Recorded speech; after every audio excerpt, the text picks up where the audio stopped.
Hey, Baby Seal here. Today I'm diving into my honest review of Visions of Mana, the latest entry in the Mana series by Square Enix. And as a longtime fan, it was a privilege to get my hands on this game early, and I'm here to give you the most thorough and spoiler-free review possible. Special thanks to Square Enix for providing me with a review copy. To kick things off, let me take you back to where it all began for me. Secret of Mana. It was my first Square game and it holds a special place in my heart. The warm cottage core aesthetic was unlike anything I'd ever seen, and that iconic Mana tree music still gives me chills. So, how does Visions of Mana measure up? Well, I'm happy to report that it captures the essence of the original series beautifully, especially in the visual. The game's environments are vast, colorful, and breathtaking. It feels like the 2D Mana game brought to life in a 3D world, and the art direction is absolutely top-notch. It's not all perfect. The visuals, while stunning, do show some limitations, especially when compared to other AAA titles. For instance, the facial animations and lip syncing are virtually non-existent, but honestly that didn't bother me too much. The game nails the feeling of being in nature, with environments that are both expansive and intimate somehow. The character and monster designs are consistent with the series' legacy, and some of the new creatures fit right in with the classic Mana vibe.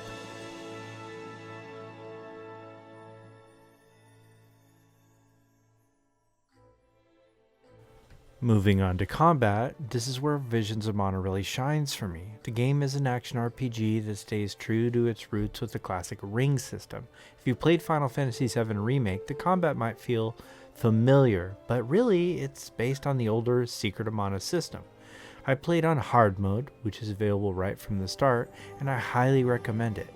It adds a satisfying level of challenge that keeps you on your toes without feeling too unfair.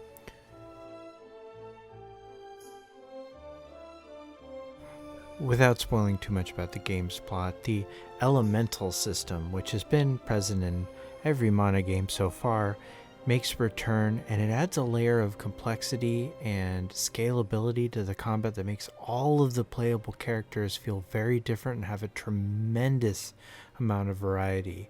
So you can spend a lot of time tuning and customizing your characters and finding the right fit for each situation.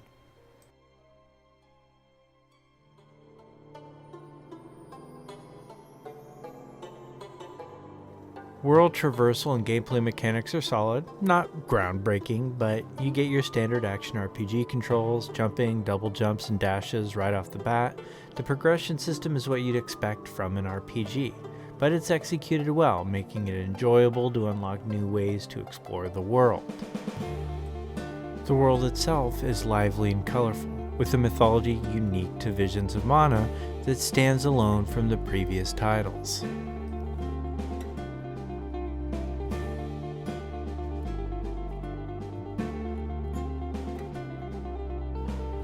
Now let's talk about the story.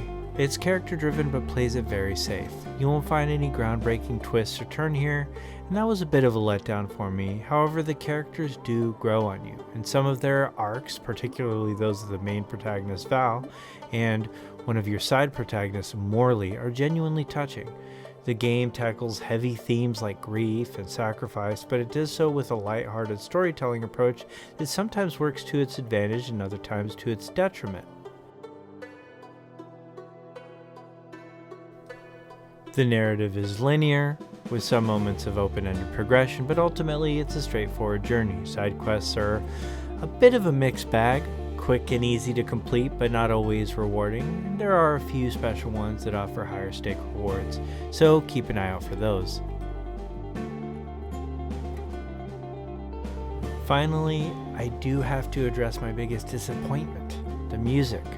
The Mana series is known for its dynamic and memorable soundtracks, but Vision of Mana falls short in this department. The music is well composed, but lacks the impact and memorability of its predecessors.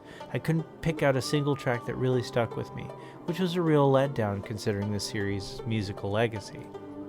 Despite that flaw, Visions of Mana is a solid game. It doesn't break any new ground, but what it does very well. The visuals are gorgeous, the combat is engaging, the world is full of life.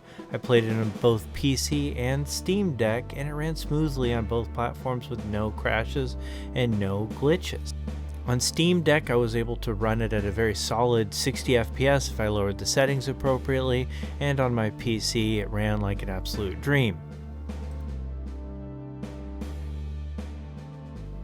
If I absolutely had to give it a score, though I'm not a fan of number ratings, I'd give it an 8 out of 10. It's one of the better games this year.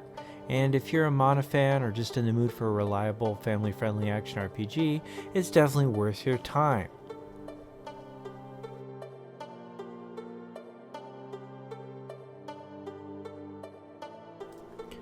So there you have it, and I hope you found this review helpful. Don't forget to like, subscribe, and support the channel if you enjoyed it. As always, stay safe out there.